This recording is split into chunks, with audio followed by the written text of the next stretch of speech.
చేసుకుంటాడు కనుక దానికి రాక్షస వివాహం అని పేరు తప్ప రాక్షసులు చేసుకునే పెళ్ళని కాదు అది. ఈ వివాహం జరుగుతుంది అనగానే అప్పుడు పూర్తిగా కళ్ళు తుడుచుకుని ఆనందంతో పులకించిపోయింది. అమ్మయ్య అనుకున్నది. ఎంత మహోపకారం చేసిన గురువు గారికి నమస్కరించింది. మహాత్మా,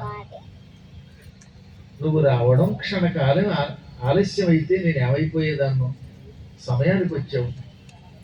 జలజాతే క్షణుతోడి తెచ్చితివి నా సందేశముని చెప్పి, నా ప్రేమ సందేశాన్ని కృష్ణుడికి చెప్పి పద్మాక్షుడు కృష్ణుడిని ఇక్కడికి తీసుకొచ్చావు, నా దగ్గరికి తీసుకొచ్చావు. నన్ను నిలువం పెట్టితి, కృష్ణుడు వచ్చాడనే వార్త చెప్పి నన్ను నిలబెట్టావు. నీ కృపన్ బ్రతికితి, నీ దయ వల్ల బతికాను. అంటే ఏమిటి? నువ్వు గనక ఈ వార్త ఇంకా సేపు చెప్పకపోతే నేను విషం తాగో, అగ్నిలో దూకో, ఉరి వేసుకునో మరణించేదాన్ని. కృష్ణుడు వచ్చిన వార్త చెప్పబట్టి నేను బ్రతికాను, నీ దయ వల్ల బతికాను. నీ వంటి పుణ్యాత్మకులు కలరే, నీలాంటి పుణ్యాత్ములు ఈ సృష్టిలో ఇంకెవ్వరూ లేరు, నువ్వే నిజమైన పుణ్యాత్ముడి. దీనికి నీకు ప్రత్యుపకృతిల్ కావింపనేర, ఎంత మహోపకారం చేసావు, నా జీవితం నిలబెట్టావు. అటువంటి నీకు ఉపకారం చేసిన నీకు ఏ ప్రత్యుపకారం చేయగలుగుతాను? ఉపకారం చేయడం అది గొప్ప కాదు, అపకారికి కూడా ఉపకారం చేయాలని శాస్త్రం. కానీ ఇప్పుడు నీకు ఉపకారికి కూడా ఉపకారం చేయలేని స్థితిలో ఉన్నాను. కారణం నేను కన్యామణిని, నా దగ్గర పెద్దగా బ్యాంకు బ్యాలెన్స్ లేదు. ఇక ఏం చేయగలను? అంజలిగా వించద భూసురాన్వయమణి సత్బంధు చింతామణి. రెండు చేతులు జోడించి నమస్కారం మాత్రం చేస్తున్నాను. గురుదేవ, నా కుటుంబాన్ని నన్ను నిలబెట్టిన నీకు ప్రస్తుతం చేతులు జోడించి నమస్కారం చేయడం తప్ప మరేమీ చేయలేను. బ్రాహ్మణోత్తమ, బంధువుల పాలిటి కోరికలు తీర్చే చింతామణి వంటి నీకు నమస్కారం అనగానే ఆయన నవ్వాడు. నువ్వు నాకేమి ఇవ్వాలి తల్లి అన్నాడు. కానీ ఆవిడ నమస్కరించగానే, అంతటి ఆదిలక్ష్మి నమస్కరించగానే ఆ రోజు నుంచి ఆయన జాతకం మారిపోయింది. ఇక్కడ లక్ష్మి శరీరం విడిచిపెట్టాక మోక్ష లక్ష్మి కూడా పొందాడు. అమ్మవారి నమస్కారం అందుకోవడం. ఇక అప్పుడు లేచిందాన్ని హాయిగా పన్నీటితో కన్నీరు తుడుచుకొని జలకమాడింది, స్నానం చేసింది, పట్టు వస్త్రాలు ధరించింది, జడ వేసుకున్నది, పువ్వులు పెట్టుకున్నది, నామం కస్తూరి తిలకని తీర్చిదిద్దుకున్నది, నగలన్నీ ధరించింది, మౌన వ్రతం పూనింది. ఈ మౌన వ్రతంతో చెలికత్తెల్ని వెంట పెట్టుకుని శివాలయానికి పూజగా బయలుదేరింది. ఇప్పటికి కూడా పెళ్లిలోనే గౌరీ కళ్యాణం చేయిస్తారు. కాకపోతే ఇప్పుడు కళ్యాణ మండపంలో చేయించేస్తున్నారు, ఆ విడుదల్లో చేసుకుంటారు గౌరీ కళ్యాణం.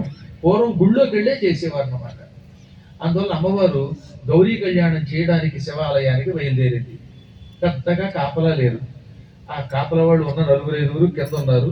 ఈ తల్లి ఏమో మెట్లెక్కి పైకెక్కింది, గుడి చుట్టూ ప్రదక్షిణ చేసింది, శివపార్వతులకి భక్తి శ్రద్ధలతో నమస్కారం చేసింది. ఆ సమయంలో అర్చకులు అర్చన చేస్తున్నారు.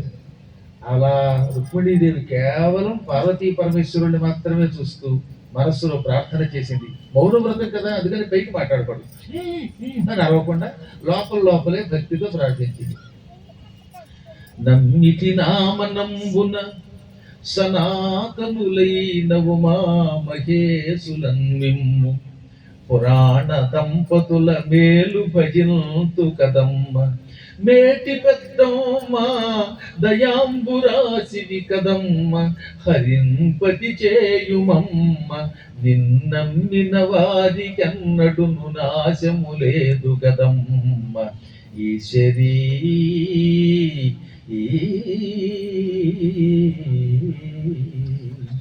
అమ్మా జగన్మాత, నిన్ను నీ భర్త శివుణ్ణి ఆది దంపతులు అంటారు. వీరు సనాతనులు. ఎప్పుడు పుట్టారో ఎవరికీ తెలియదు. ఎందుకంటే పరమాత్ముడికి రూపం లేదు, తనంత తాను ఒక రూపం తెచ్చుకున్నాడు కనుక ఆయనకి పుట్టుక లేదు కనుక ఫలానా సమయంలో పుట్టాడని చెప్పారు. పురాణ దంపతులు పైగా వీరు పార్వతీ పరమేశ్వరులు చరిత్రలో మొట్టమొదటి పెళ్లి చేసుకున్నటువంటి దంపతులు. దేవతల్లో వాళ్లే ప్రథమ దంపతులు. పురాణము అనే శబ్దమునకు పురా అపి నవం ఇది పురాణం, పాతది కానీ కొత్తదిగా ఉంటుంది. ఇప్పుడు మన భాగవతం తీసుకోండి, లేదా ఇంకో పద్మపురాణం తీసుకోండి. ఇవన్నీ ఎప్పటివో పాతవి, కానీ ఎన్నిసార్లు చెప్పినా వాడి కొత్తగా ఉన్నాయి లేదా. భారతాన్ని ఎంతమంది పురాణం చెప్పుకుంటారు, ఎంతమంది సినిమాలు తీశారు, ఈ భాగవత కథలు ఎంతమంది చెప్పుకుంటారు. ఈ రుక్మిణీ కళ్యాణం సప్తాహాల్లో అయితే 403, అది కాకుండా విడిగా ఎన్నిసార్లు చెప్పారో తెలియదు. నేను ఇన్నిసార్లు చెప్పినా మళ్ళీ రేపు చెప్తే మళ్ళీ వస్తారు, మీకు కొత్తగానే ఉంటుంది. అది పాతది కానీ కొత్తగా ఉంటుంది, అది పురాణం. అంటే పురాణం అంటే పాతది కూడా ఎప్పటికప్పుడు ఫ్రెష్ కొత్తగా ఉంటుంది.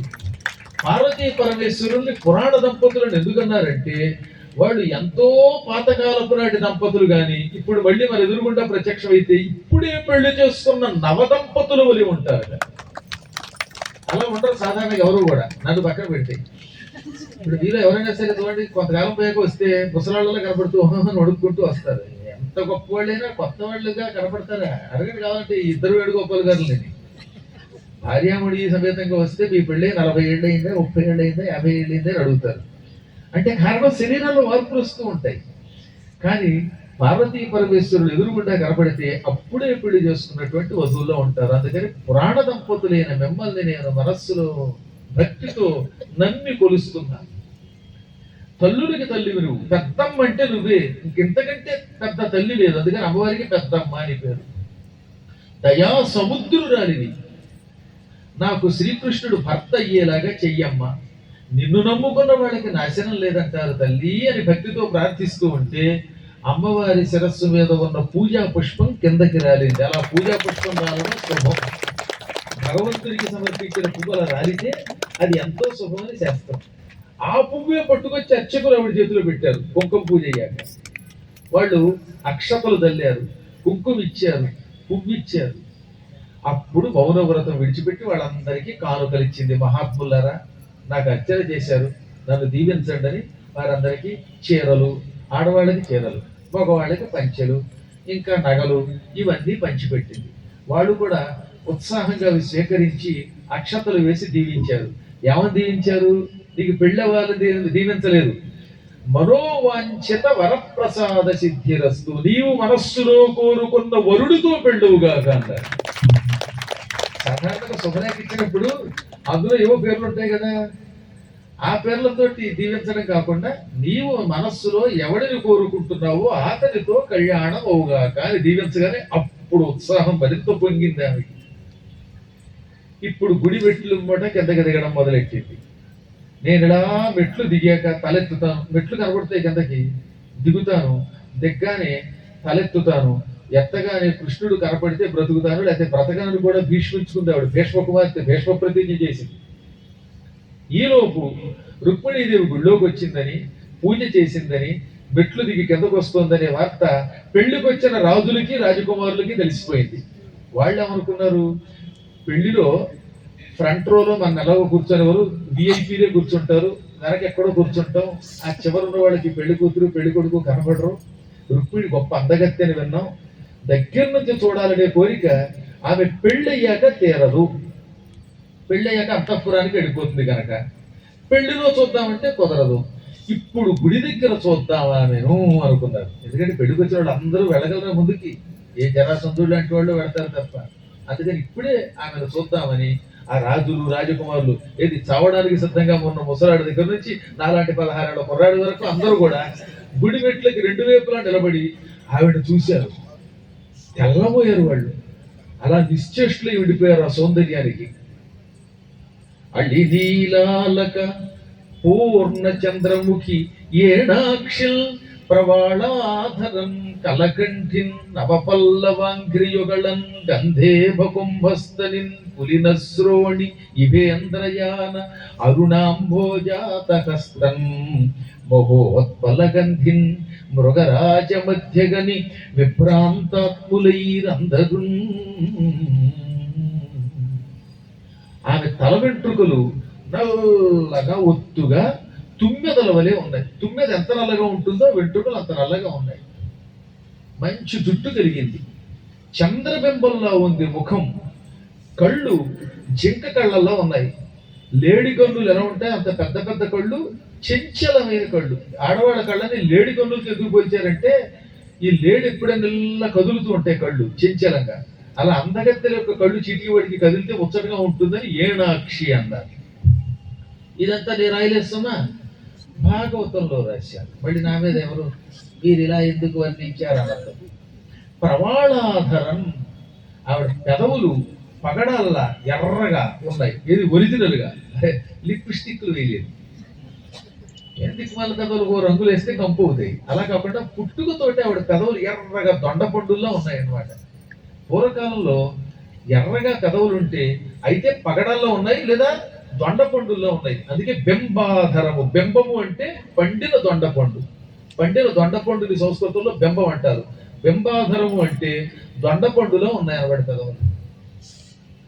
ఇంకా కంఠం కోయిల కంఠంలాగా మధురంగా ఉంటుంది ఆవిడది.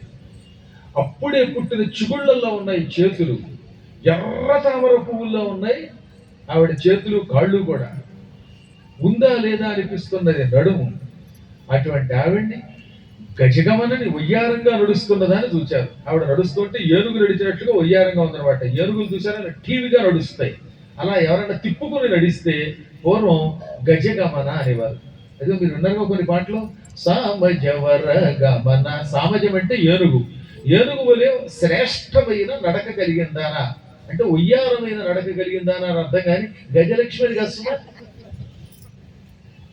అలాంటి ఆ సుందరీమణిని చూచి అలా తెల్లబోయారు.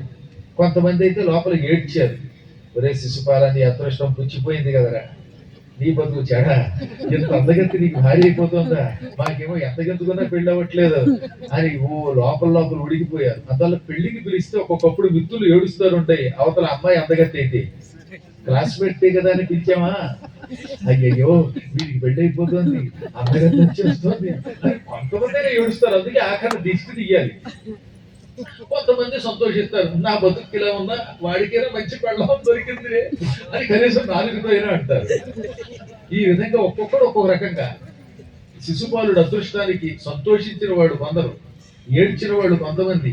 ఈ చివరి క్షణంలో అయినా ఈ సుందరి మనల్ని వరిస్తే బాగుండనుకున్నవాడు కొందరు. అందుకని వాడు అని వేసం వెలేశారు, తలకాయ వెంట్రుకలు దువ్వారు, అన్నారు. అంటే దగ్గితే ఇటు చూస్తుందేమోనని. ఎన్ని వెకిలి వేషములు వేసినా అమ్మవారు అసలు అటు చూడటం లేదు. అమ్మలా దిగుతున్నప్పుడు తమ దగ్గరకు వచ్చినప్పుడు వాళ్ళ ముఖాలు 1000 క్యాండిల్ బల్బుల్లా వెలిగిపోతున్నాయి, చంద్రబింబాల్లా వెలిగిపోతున్నాయి. అమ్మవారు చూడకుండా వెళ్ళిపోగానే అమావాస్య చంద్రుడే ఏడుస్తున్నారు అన్నమాట పాపం. ఈ మూర్ఖులు ఎన్ని వెకిలి వేషాలు వేసినా జగదంబ వాళ్ళ కేసి చూడకుండా అలా తలెత్తింది. తలెత్తగానే కృష్ణుడు కనిపించాలనుకుందిగా. అందువల్ల ఏమైంది, కనియల్ రుక్మిణి చూచింది. రుక్మిణి ఎవరిని? చంద్రమండల ముఖులు, చంద్రబింబం లాంటి ముఖం కలిగిన కృష్ణుణ్ణి చూచింది. కంఠీరవేంద్రావలగ్గులు, సింహం నడుములాగా సన్నని నడుము కలిగిన వాడు కృష్ణుడు. నవాంభోజదళాక్షు, వికసించిన తామర పువ్వుల్లో ఉన్నాయి కళ్ళు. ఆయన కళ్ళు కూడా తామర పువ్వు రేకుల్లో ఉన్నాయి. చారుతర వక్షం, వక్షస్థలం అందంగా ఉంది. ఈ మాట ఎందుకన్నాడు అంటే మీరే ఆలోచించండి. కృష్ణుడి యొక్క వక్షస్థలం నున్నగా అందంగా కోమలంగా ఉంటుంది. అది పరమాత్ముడి వక్షస్థలం అవడం వల్ల. సాధారణకి మగవాళ్ళ వక్షస్థలం మీద వెంట్రుకలు అవి ఉండి కొంచెం ఒక రకమైన కర్కశంగా ఉంటాయి. అలా ఉన్నప్పుడు వాడు చారుతర వక్షుడు కాడు, అది బోరుతర వక్షుడు కాడు. కానీ స్వామివారు నున్నగా అందంగా కనపడుతూ ఉండడం వల్ల అందమైన వక్షస్థలం కలిగిన వాడు అన్నారు. మేఘ సంకాశదేహు, నల్లని మేఘంలాగా నిగనిగలాడిపోతున్నాడు శ్యామల వర్ణంలో. నగారాకి గజేంద్ర హస్త నిభవ ఆగును. ఇంకా చేతులు ఎలా ఉన్నాయి? నగ అన్న, అగ అన్న కొండ. అరాతి అంటే శత్రువు, నగారాతి అంటే కొండలకి శత్రువు ఇంద్రుడు. ఆయన యొక్క గజేంద్రం ఐరావతం, ఐరావతం యొక్క హస్తం అంటే తొండం. ఐరావతము తొండము వలె ఉన్నాయి చేతులు. దానికి ఎంత బాగా రాశారు చూడండి. నగారాతి గజేంద్ర హస్త నిభ బాహుడు. ఐరావతం యొక్క తొండం గుండ్రంగా బలంగా దృఢంగా ఉంటుంది. స్వామివారి యొక్క ఈ చెయ్యి కూడా ఇక్కడ వృత్తాకారంలో గుండ్రంగా ఉన్నది, తొండం ఏనుగు తొండంలాగా బలంగా ఉన్నది. అందుకని ఆయన్ని అటువంటి చేతులు కలిగిన వాడు అన్నారు. చక్రి, చక్రాయుధం ధరించాడు చేతిలో. పీతాంబరున్, పసుపు పచ్చని బట్ట కట్టుకున్నాడు. ఘనభూషాన్వితు, గొప్ప గొప్ప నగలు ధరించాడు, ఆభరణాలు ధరించాడు. కిరీటం, నగలు, కౌస్తుభమణి, చేతికి కంకణాలు, కాళ్ళకి గజ్జెలు అన్ని ధరించాడు ఆయన. కంబుకంఠు, శంఖంలో ఉంది ఆయన మెడ. విజయోత్కంఠున్, నేను విజయం పొందాలి అనే ఉత్కంఠతతో ఉన్నాడు. నేను యుద్ధం చేస్తే అపజయం ఉండదు, విజయం తప్ప అనుకుంటున్నవాడు. అటువంటి జగన్మోహను కనియన్ రుక్మిణి, సమస్త లోకాల్లో సుందరాకారుడైన, అందరినీ మోహింపచేసే అందగాడైన కృష్ణుడిని చూచిందో లేదో కృష్ణుడు అప్పటికే రెడీగా ఉన్నాడుగా. ఎలా ఉన్నాడు? రథమేమో అటు తిరిగి ఉంది, తొట్లో ఇటు తిరిగాడు ఆయన. సారథి రథం తోలడానికి సిద్ధంగా ఉన్నాడు. డ్రైవర్ గారు స్టార్ట్ అంటే దూకెత్తడానికి సిద్ధంగా ఉండాలి ఎప్పుడు కూడా. గురువు గారు కదలనా అంటే జనం వచ్చి వెదపడరు, అదో రెడీగా ఉండాలంటారు. అలా సంసిద్ధంగా ఉంటే ఈయన ఇటు తిరిగాడు. తిరిగి ఎడంచెత్తో రుక్మిణి నడు అలా ఎత్తి రథంలో పెట్టుకున్నాడు. భార్య అలా ఉంటే ఎత్తుకోవడం తేలిక. భార్యని చేత్తో ఎత్తి అందులో పెట్టమన్నాడు. నేను చెప్పలేదంటే కృష్ణుడు అలా ఎత్తి రథంలో పెట్టాడు. పెట్టి వెంటనే బయ్య అని శంఖం ఊదాడు. శంఖం ఊదుతూ ఉంటే అందరికి చెవుల్లో తుప్పు వదిలిపోయింది, కొందరికి చెవుడు కూడా వచ్చేసింది. శంఖం ఊది పోని సారథి అన్నాడు. సారథి మహావేగంగా హుటాహుటిన రథం తోలాడు. శైవ్య, సుగ్రీవ, మేఘ, పుష్ప, వలాహకములని పేర్లు కలిగిన ఆ గుర్రములు మహావేగంగా డెక్కలు గిడగిడలాడిస్తూ దడదడలాడిస్తూ పరిగెత్తాయి. అవి పరిగెడుతూ ఉంటే వాటి కాలి గిట్టల నుంచి, రథ చక్రాల నుంచి దుమ్ము లేచిపోయింది. ఆ దుమ్ము ఏం దొరుకుతోందని చూస్తున్నటువంటి వాళ్ళందరి కళ్ళల్లో పడింది. ఇది కళ్ళల్లో దుమ్ము కొట్టడం అంటే. ఇలా ఆ కళ్ళలో దుమ్ము కొట్టి పారిపోయాడు క్షణంలో. అంత ఫ్రాక్షన్ ఆఫ్ సెకండ్స్ మెరుపు మెరిసినట్టు అయిపోయింది. నడుము పట్టుకోవడం, అందులో కూర్చోబెట్టడం, శంఖం బోదడం, రథం తోలడం, దుమ్ము లేవడం, వాళ్ళ కళ్ళల్లో పడడం, మొత్తం మీద దుమ్ము లేచిపోయింది. వాళ్ళ కళ్ళు మూసుకుపోయి కళ్ళు తెరిచేసరికి అక్కడ ఏమీ లేదు, అంతా మాయం. కొడక్కి కొందరు ఏమో ఏడుస్తున్నటువంటి వాళ్ళు ఉన్నారు కదా, అమ్మాయ్యా అదే జరిగింది అనుకున్నారు. కొంతమంది మాత్రం అయ్యో పాపం శిశుపాలుడి పెళ్లి అయిపోయింది, పేట్ల మీద పెళ్లి అయిపోయింది అనుకున్నారు పాపం. వెంటనే ఈ విషయం విన్నటువంటి జరాసంధుడు, దంతవక్తుడు, విదూరథుడు, శిశుపాలుడు, పౌండ్రక వాసుదేవుడు మొదలైన వాళ్ళంతా పళ్ళు పటపట కొరికారు. ఎంతమంది వీరాధి వీరులను లెక్క చెయ్యక ఒక గోపాలుడు వచ్చి అమ్మాయిని పట్టుకుపోతాడా, వాడు డొక్క చీరేస్తాం అంటూ తమ సైన్యంతో కృష్ణుడి వెంటబడ్డారు. ఈలోపు రుక్మిణి రథంలో కూర్చుని స్వామి మొహం ఎలా ఉంది అని అలా చూసింది. అలా చూడగానే ఆయన సిగ్గుపడి తల ఉంచుకున్నాడు. ఈసారి ఆయన చూస్తే ఈవిడ సిగ్గుపడి తల ఉంచుకుంది. ఆయుధానికి పూర్వం అలా సిగ్గు అనమాట. ఈయన చూస్తే ఆవిడేమో పురుష్ అని తల ఉంచుకునేది, ఆవిడ చూస్తే స్త్రీ అని ఆయన ఉంచుకున్నాడు. అదొక నాటకం, జగన్నాటకం. పరమాత్మది లేరా.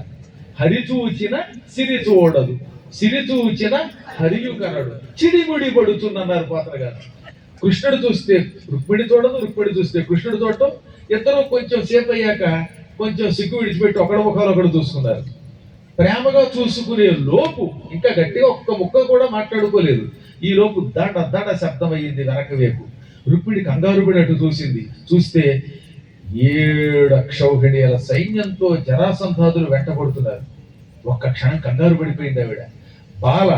బేలైపోయి స్వామి ఏమి అన్నట్టుగా చూసింది. అప్పుడు ఆయన నవ్వాడు. Why do you fear when I am here, see that side అన్నాడు. అంటే లాంగ్వేజెస్ వచ్చినాయి. నీకెందుకు భయం, నేనున్నానుగా ఇక్కడ, అటు చూడలేసరికి ఆ వైపు నుంచి బలరాముడు యాదవ సైన్యంతో వీళ్ళ మీద పడ్డాడు. వాళ్ళు కొట్టుకుంటారు, సందర్తో సైడ్ మనం వెళ్ళిపోదాం అన్నాడు. ఈ రథం వెళ్ళిపోయింది. ఈ సైనికులు వచ్చి వీళ్ళ మీద పడ్డారు. ఇక ఏం యుద్ధం అండి. బలరాముడు అంతటి వాడు ఒక్క అక్షౌహిణి సైన్యంతో వీళ్ళ మీద పడ్డాడు. వీడు 7 అక్షౌహిణీల సైన్యం. హసిత హరి నీల నిభవసనము విశాలకటి అసమనయ నాద్రిపరి లసితముగు మేఘోల్లసనము వహింప కర కెసలయము హేమమణి వెసర వలయద్యుతులు దెసల తొదలందుం పసలుగురియంగ బలుడు దర హసితము ముఖాబ్జమున నెసగ ఘన కాలాయ సమయ మహోగ్రతర ముసలము వడిన్ విసరి కసి మసగి శత్రువుల అసువులకు బాధ. బలరాముడు యుద్ధం ఎలా ఉంటుంది అంటే ఏం కష్టపడ్డాడట. చాలా చిరునవ్వు నవ్వుతున్నాడు అన్నారు. దరహసితము అంటే చిరునవ్వు నవ్వుతూ ఉండగా, సాధారణంగా ఏదైనా పని చేసేటప్పుడు టెన్షన్, కొంతమంది చదివేటప్పుడు ఎలా పెట్టేసి ఇట్లా చేస్తారు. దిక్కుమంది కళ్ళు ఇలా పెట్టి, మూతిలా పెట్టి, తలకాయలా పెట్టి కంగారు పడిపోయి స్టేజీ మీదకి వస్తే మాట్లాడమంటే తెలుస్తుంది అసలు రహస్యం. అంటే ఏ పని చేసినా టెన్షన్. కానీ ఆయన యుద్ధం చేస్తున్నట్ట, ఆ యుద్ధం చిరునవ్వు నవ్వుతూ చేస్తున్నట్ట. అంటే యుద్ధం ఆయనకి నవ్వులాట లాంటిది. ఆయన చెయ్యి ఎర్రగా ఉన్నది. ఆ చేత్తో రోకలి పట్టుకున్నాడు, ఒక చేత్తో, ఓ చేత్తో నాగలి పట్టుకున్నాడు. పట్టుకుని ఆ నాగల విసిరి ఒక 100-1000 మంది మధ్యలో ఉన్న సైనికుల్ని బర్రును ముందుకు ఈడ్చాడు. ఈడ్చి నాటు నాటు నాటు అంటే ఇది నాటు యుద్ధం. ఈ నాగలి వేసి బరువు లాగి రోకలు కూర్చొని దమ దమ దమ దమ వాదేయడం మొదలెట్టాడు.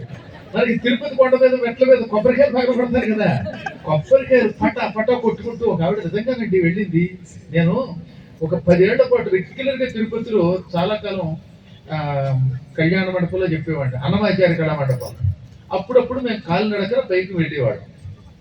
వెళుతున్నప్పుడు ఒక ఆవిడ నా కళ్ళ ముందు కొబ్బరికాయలు వాడు ఆయన మోస్తున్నాడు, బస్తా బస్తా ఆయన మోస్తున్నాడు. ఈవిడ ఒక్క కొబ్బరికాయ పెట్టి మీద కొడుతూ పగలు కొట్టుకుంటూ వెళుతాను.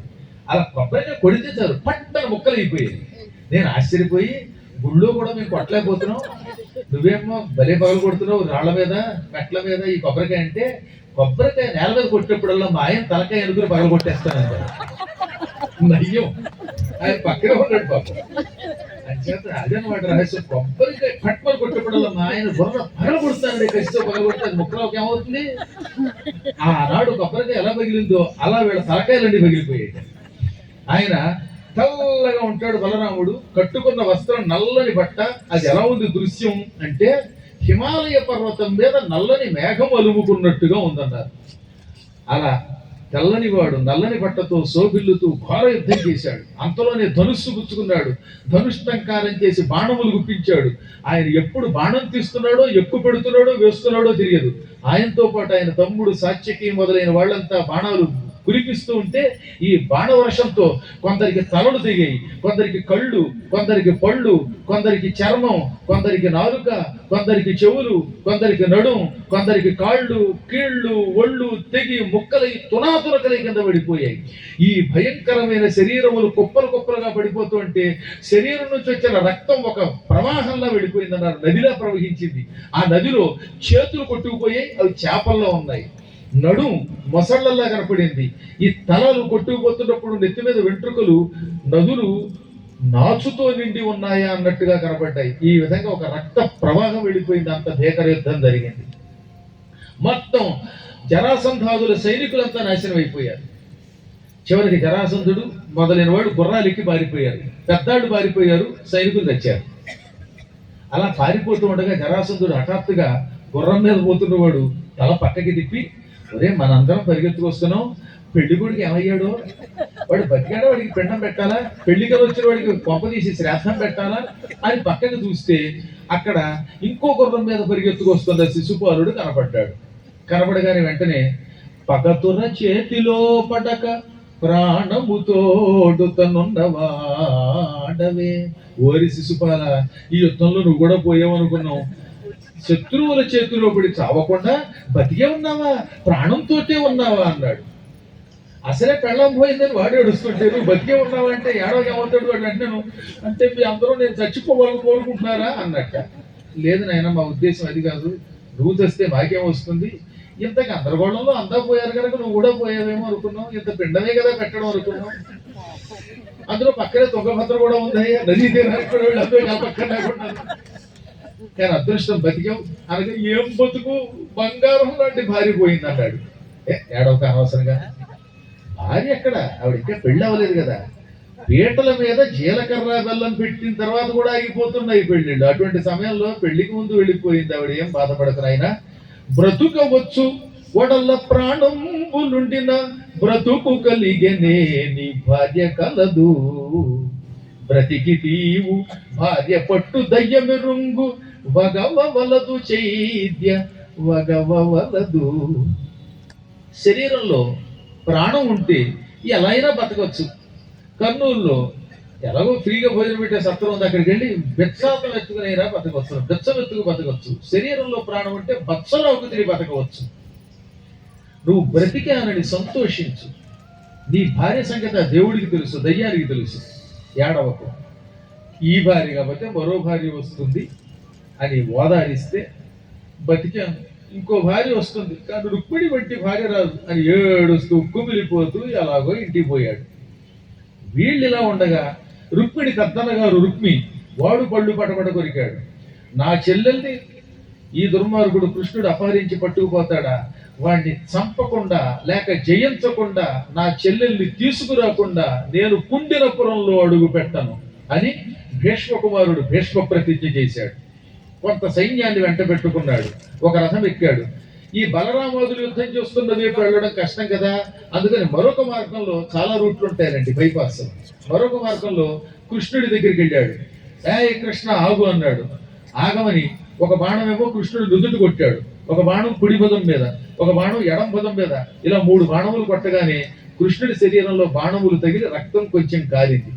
అప్పుడు పళ్ళు పటపట కొరికి నవ్వుతూనే వికటాట్టహాసం చేస్తూనే అప్పుడే విజయం తనదైనట్టుగా భావించి ఏమన్నాడు, కృష్ణ నువ్వెంత నీ బతుకంత, మా సరివాడవా మా పాపగొని పోవ ఏ పాటి గలవాడవేది వంశమెందు జన్మించితివెక్కడ పెరిగితి వెయ్యది నడవడి ఎవ్వడెరుగు మానహీనుడవీవు మర్యాదలును లేవు మాయగై కొనిగాని మలయరావు నిజ రూపమున శత్రుని వకంబుపై గోవు వసుదేశుడవు కావు వావి లేదు కొమ్మ నిమ్ము నీవు గుణరహితుండవు విడువవేని వెల్లయకాల శిఖా సమాన శత శిలీ ముఖముల గర్వమెల్లగొందు కలహమందు.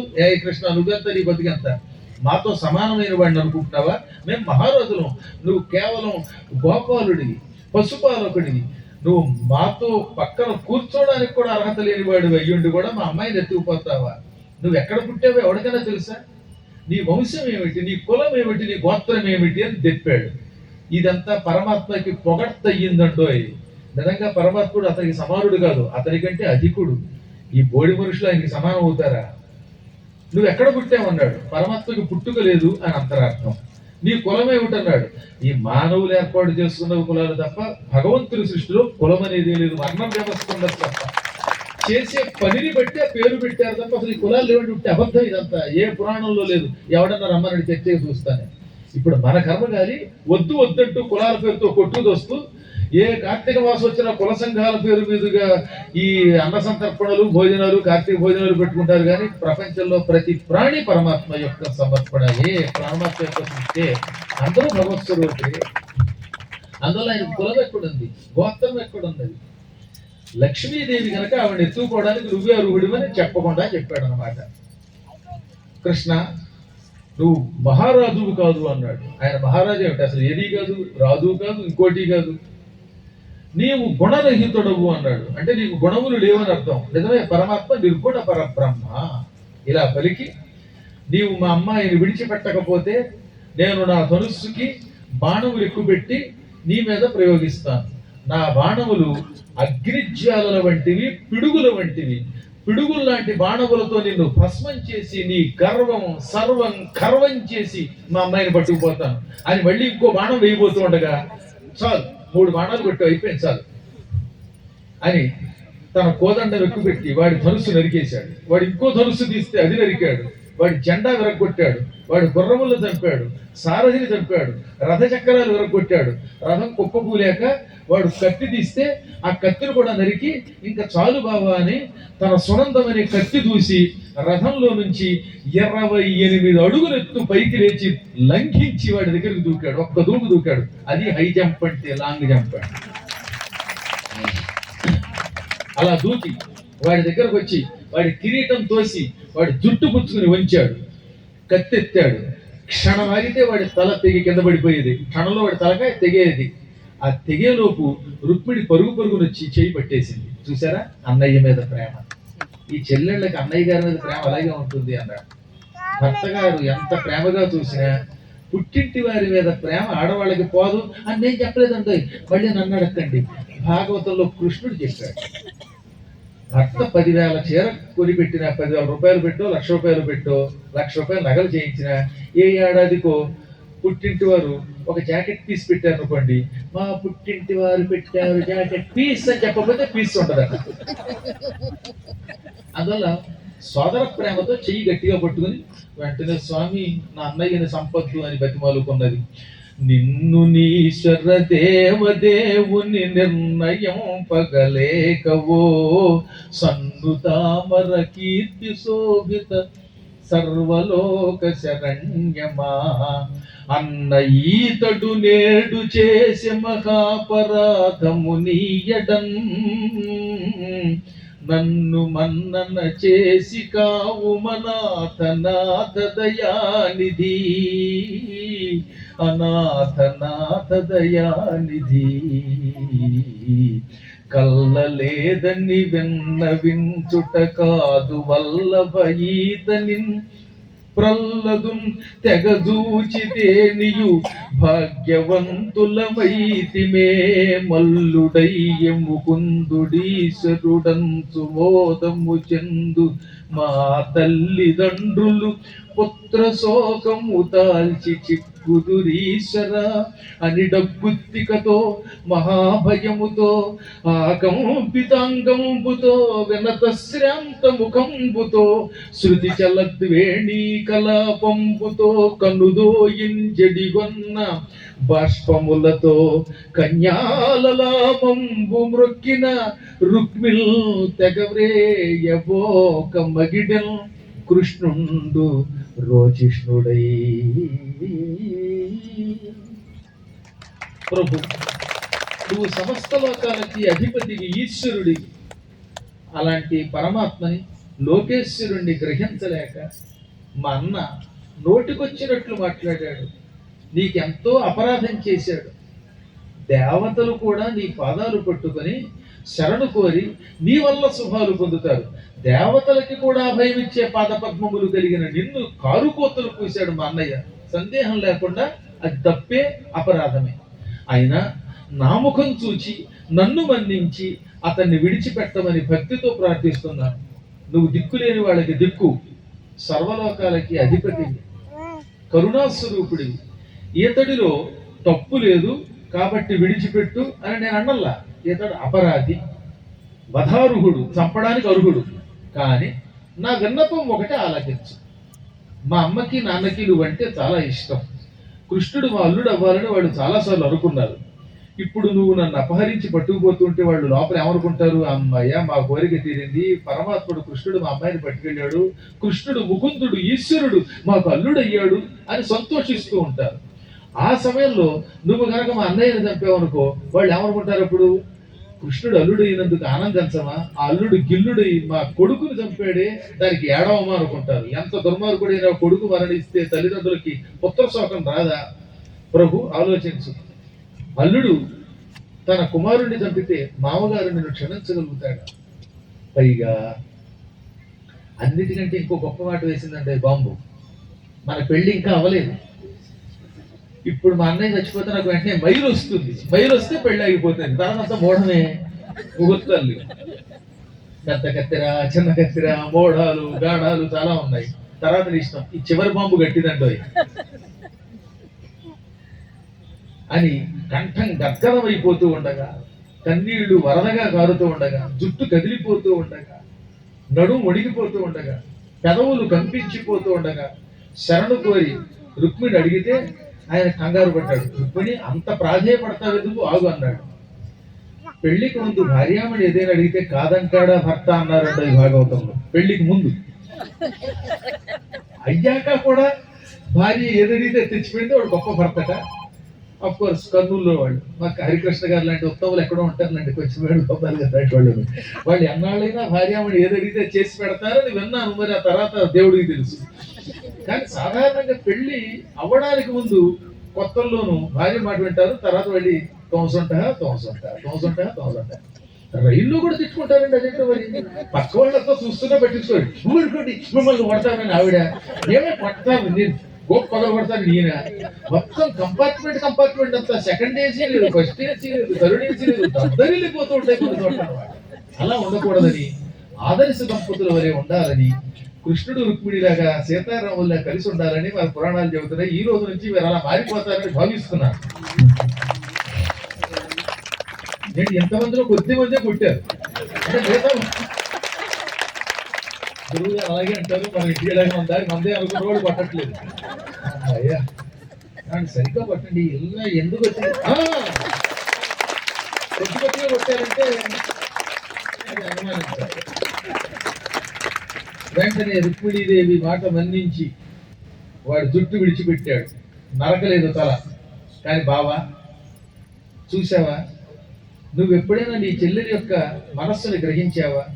ఆవిడికి ఇష్టం లేని పెళ్లి తలపెట్టావు, కానీ ఆవిడే వాళ్ళని ప్రాణం రక్షించిందని పలికి నీకు సన్మానం చేయాలని వాడిని ఆ రథానికి ఒక స్తంభం ఉంటుందిగా, మధ్యలో ధ్వజస్తంభం, దాన్ని కట్టేసి తలంతా భలే కొరిగాడు. ఆ బొరగడు అలాగట తల చుట్టూతో 5 పిలకలు పెట్టాడు. ఉపనయనమును కూడా వాడికి పంచశేఖలు పెట్టలేదు, ఇప్పుడు పంచశేఖలు పెట్టాడు.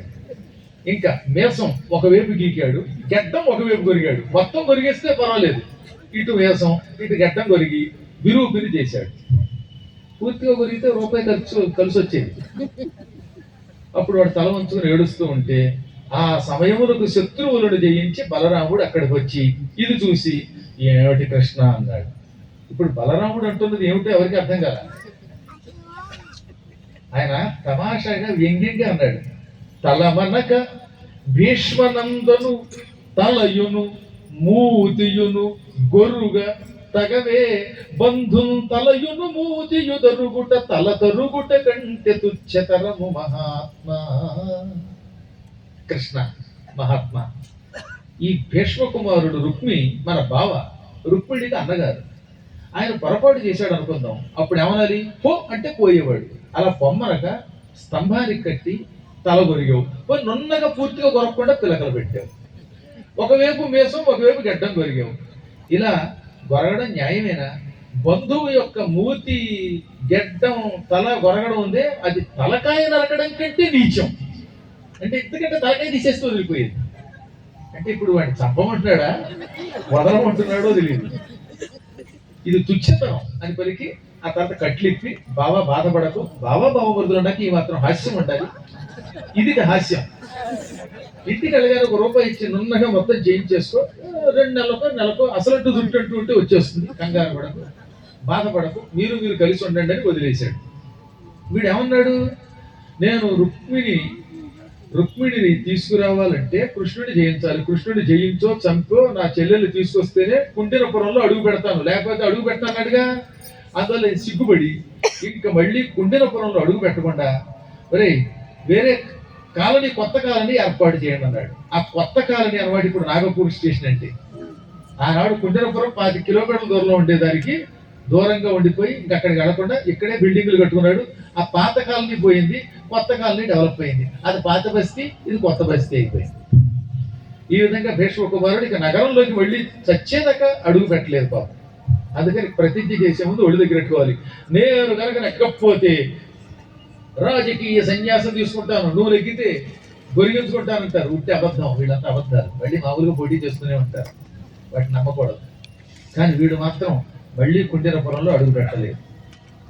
ఇక రుక్మిణి ఇక్కడ ఏడుస్తూ ఉంటే బలరాముడు వచ్చి, అమ్మ బాధపడకు, నీ తోబుట్టువు పూర్వజన్మలో పాపం చేశాడు, ఆ పాపం వల్ల వాడు ఈ శిక్ష పొందాడు. ఈ సృష్టిలో ఎవరు ఎవరిని రక్షించలేరు, శిక్షించలేరు. ఎవరైనా తమ పాపములు తాము అనుభవిస్తారు. శ్రీకృష్ణుడు వాడి పాపములకు తగిన శిక్ష వేశాడు, బాధపడకసమా. అజ్ఞానం వల్ల శోకం పుడుతుంది, విజ్ఞాన దృష్టితో శోకం విడిచిపెట్టాలి. నీవు జ్ఞానురాలివి, ప్రజ్ఞావతివి. ఏడవకని వాదార్చాక ఆవిడ ఏడుపు దిగమరింగిపోన్నది. ఆ తదనంతరం శ్రీకృష్ణ పరమాత్ముడు వారందరితో కలిసి ద్వారకా నగరంలో అడుగు పెట్టాడు. అప్పటికే ద్వారకలో మంచి పందిళ్ళు వేసారండోయ్, లైటింగ్ పెట్టారు, స్తంభాలు వేశారు, కళ్ళాపు చల్లారు. పూర్వం ముత్యాలతో ముగ్గులు పెట్టేవారు, ఎందుకంటే ముత్యాలు ఎత్తుకుపోయేవాళ్ళు ఉండేవారు కాదుగా. ముత్యాలు ఎత్తుకుపోయేవాళ్ళు దొంగలు ఉండేవారు కాదుగా. అద్భుతంగా మండపం ఏర్పాటు చేశారు. పెళ్లి చేయించడానికి బ్రహ్మంతటి వాడు స్వయంగా వచ్చాడు బ్రహ్మలోకం నుంచి. గర్గాచార్యుడు కులపురోహితుడు పక్కన ఉన్నాడు. ఎంతమంది చేస్తూ ఉండగా పెళ్లి హాయిగా సాగింది. ధ్రువకీర్తిల్ కది పెండియాడి నిజ చేతో హారిణిన్ మాన వైభవ గాంభీర్య వికారిణిన్ సకల సంపత్కారిణిన్ సాధు బాంధవ సత్కారిణి పుణ్యచారిణి మహాదారిద్ర్య సంహారిణి సువిభూషాంబరధారిణి గుణవతి చూడామణి రుక్మిణి. శ్రీకృష్ణ పరమాత్ముడి కళ్యాణం జగత్ ప్రసిద్ధికెక్కింది, లోకమంతా ఆయన్ని పొగిడింది. తన కీర్తిని శాశ్వతం చేసుకుంటూ కృష్ణుడు పెళ్లి చేసుకున్నాడు. తాను పెళ్లి చేసుకున్న రుక్మిణి ఎవరు? సకల దారిద్ర్యములు తొలగిస్తుంది. ఆయన మనస్సును అపహరించింది. ఆవిడ ఉన్న చోట సంపదలు తప్ప దారిద్ర్యం ఉండదు. పుణ్యం ఉన్న వాళ్ళ ఇంట్లో సంపద రూపంలో ఉంటుంది. ఇతరులకు మోక్ష రూపంలో అనుగ్రహిస్తూ ఉంటుంది. సాధువులను బంధువులుగా సత్కరిస్తూ ఉంటుంది. అటువంటి జగన్మాతని లోకం అంతా సమస్త లోకాలు కూడా మెచ్చుకునే రీతిలో వైభవంగా పెళ్లి చేసుకున్నాడు. ఆ పెళ్లికి పాండవులు, కురు వంశస్థులు, సురుంజయులు, కుంతిపుత్రులు, విదర్భ దేశాధీశులు వీళ్ళు సంతోషించి కానుకలు పంపారు. దేవతలు పూలవర్షం కురిపించారు. ఈ పరమ పవిత్రమైన దేవతలకు కూడా ఆనందం కలిగించినటువంటి రుక్మిణీ కళ్యాణ ఘట్టం భక్తితో వింటే వివాహం కాని వాళ్ళకి వివాహం అవుతుందని, పెళ్ళైన వాళ్ళకి సత్సంతానం కలుగుతుందని, మనస్సులో ఉన్న కోరికలు తీరుతాయని, ఇప్పటికే వివాహమై ఎక్కువ కాలం గడిచినటువంటి వాళ్ళు ఐకమత్యంతో కలిసి ఉంటారని శాస్త్రం సకల శుభాలని ప్రసాదించే కళ్యాణం ఇది. అనఘ ఆదిలక్ష్మి అయిన రుక్మిణి తోడ క్రీడ సలుపుచున్న కృష్ణు చూచి పట్టణంబులోని ప్రజలొల్లసిల్లిరి ప్రీతులకుచు ముక్త భీతులకుచు. ఈ కథంతా శుకుడు పరీక్షితులు చెబుతూ ఏమన్నాడు? సాక్షాత్తు ఆదిలక్ష్మి రుక్మిణి, శ్రీమన్నారాయణుడే కృష్ణుడు, వారిద్దరూ వివాహం చేసుకుని భవనంలో కాపురం పెట్టగానే మొత్తం ప్రపంచంలోనూ పట్టణంలో ద్వారకానగరంలో ఉన్న వాళ్ళు అందరూ సంతోషించారు. ప్రజలందరికీ ప్రీతి కలిగింది, సంతోషం కలిగింది, భయము నుంచి విముక్తి పొందారు. శ్రీకృష్ణ కళ్యాణ ఘట్టం విన్న వారికి సంసారంలో ఉన్న భయములన్నీ తొలగుతాయి, అభయం కలుగుతుంది అన్నాడు ఆయన. రేపేమో ఇంకో రకమైన అద్భుత ఘట్టం, దారిద్ర్యమును తొలగించే కుచేలోపాఖ్యానం. కటిక దరిద్రుడు కూడా అది వింటే సంపన్నుడు అవుతాడు. అటువంటి కుచేలోపాఖ్యానం వింటాం. హారతి ఇచ్చేశాక రోజులాగే క్రమశిక్షణతో వద్దురు కానీ ప్రస్తుతం లేవకండి. హారతి ఇచ్చాక ఇలాగే గురు దర్శనం చేసుకుని వెళ్ళాలి, అది శాస్త్ర నియమం. గురు దర్శనం చేసుకుని వెడుతురుగాక. హారతి ఇచ్చేయండి. ఇవాళ రుక్మిణీ కళ్యాణం కదా అంటే పాడుకునేటప్పుడు మీరు కూడా గొంతు కలపండి. ముందు నేను పాడతాను, తర్వాత దానికి మీరు కోరస్ పాడండి, ఒకేసారి పాడకండి.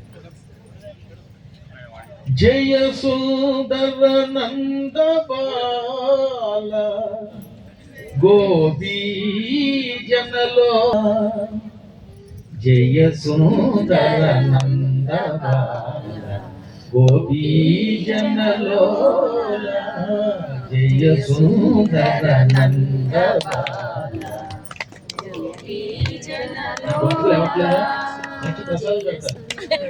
జయ సుందర నంద బాల